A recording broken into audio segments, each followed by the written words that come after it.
आज के इस गहरे तज्ज़िये में हम कोशिश कर रहे हैं कि समझें आखिर पाकिस्तान की माइशियत और आलमी हालात का आपस में क्या कनेक्शन है। बिल्कुल।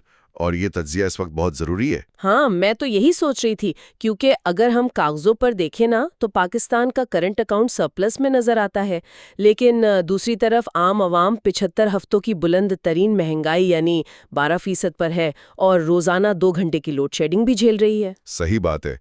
ये तज़ाद बहुत वाज़ेह है ज़मीनी हकीकत में। तो अब नए हॉर्मुज़ में जो अमेरिका और ईरान की कशीदगी चल रही है, वहाँ से शुरू करते हैं। सुनने में ये दुनिया के दूसरे कोने का मसला लगता है ना? लेकिन इसका असर हमारी जेब पर बड़ा डायरेक्ट पड़ता है। बिल्कुल। असल में जब भी उस आबनाए में कशीदगी होती है तो आलमी सप्लाई चेन रुकने का डर पैदा होता है और मार्केट में तेल अचानक महंगा हो जाता है। और चूंकि हम तेल बाहर से मंगवाते हैं। हाँ, तो हमारा इंपोर्ट बिल अचानक से बढ़ जाता है, जिसका आखिरी बोझ पंप पर आम आवाम को ही उठाना पड़ता है। अच्छा, इस बोझ को उठाने के लिए हुकूमत जो जुगाड़ कर रही है वो और भी दिलचस्प है। जैसे अभी हाल ही में उन्होंने यूरो बॉन्ड्स के जरिए $500 मिलियन जमा किए हैं। वो भी 7% की भारी शरह पर। हाँ, 7%।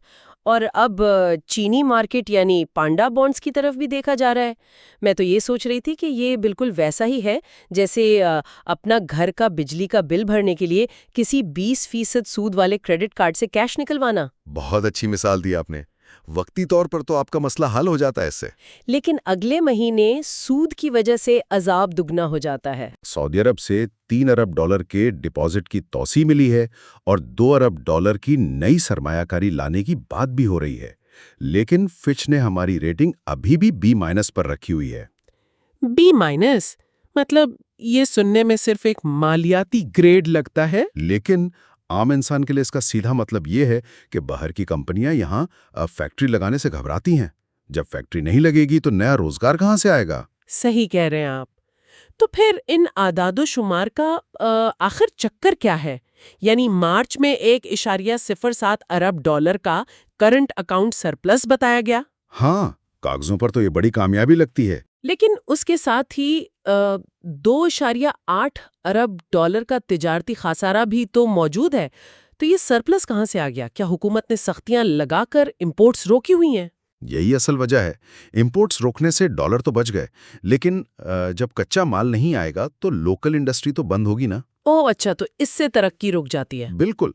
IMF ने आने वाले साल के लिए 3.5% तरक्की और 8.4% महंगाई की जो पेशगोई की है, वो इन्हीं कंडीशंस पर मबनी है। और इसकी कीमत बस आम लोग चुका रहे हैं। अब देखें ना, आलमी मार्केट में डीजल 32 रुपए सस्ता हुआ है, लेकिन पेट्रोल की कीमत वही की वही बरकरार है। उसकी वजह सीधी सी है। IMF का पूरा जोर इस बात पर है कि सब्सिडीज किसी सूरत ना दी जाए। ताकि लंबे अरसे का इस्तेहकाम आए। हाँ, ताकि सिस्टम चल सके। अच्छा, रिवायती मईशत में तो ये सब पाबंदियां और इदारों की सख्तियां चल रही हैं, लेकिन लगता है सरमायाकार अब नए रास्ते ढूंढ रहे हैं।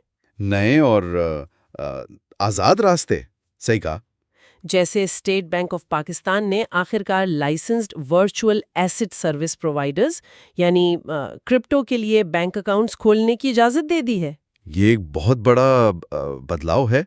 डिजिटल एसेट्स को रेगुलेटेड फाइनेंशियल सिस्टम में लाना अब वक्त की ज़रूरत बन चुका था। और सिर्फ यही नहीं, KC 100 इंडेक्स भी 1,73,939 पॉइंट्स की बुलंदी पर पहुंच गया है। और नए फंड्स भी आ रहे हैं, जैसे प्रीमा मिल्क ने सुकूक 3 के जरिए 800 मिलियन रुपए जमा किए हैं। 800 मिलियन? अच्छा, SECP ने भी तो छोटे सरमायाकारों के लिए कुछ आसानियां पैदा की हैं ना? हाँ, उन्होंने JS रेंटल रीट की मंजूरी दे दी है। इसका आसान मतलब ये है कि जो लोग पूरी कमर्शियल प्रॉपर्टी नहीं खरीद सकते, वो अब छोटी रकम से हिस्सा डाल सकते हैं। जी, वो रियल एस्टेट के मुनाफे में हिस्सेदार बन सकते हैं। और एक और बड़ी अहम चीज हुई है म्यूचुअल फंड्स के हवाले से। अच्छा, वो क्या? म्यूचुअल फंड्स के लिए स्विंग प्राइसिंग का निजाम मुतारिफ करवाया जा रहा है। ओह, उससे छोटे सरमायाकारों को फायदा होगा। बिल्कुल। अगर कोई बड़ा सरमायाकार अचानक अपना सारा पैसा निकालता है तो उसका नुकसान और बोझ अब छोटे सरमायाकारों पर नहीं आएगा। ये तो काफी अच्छी खबर है।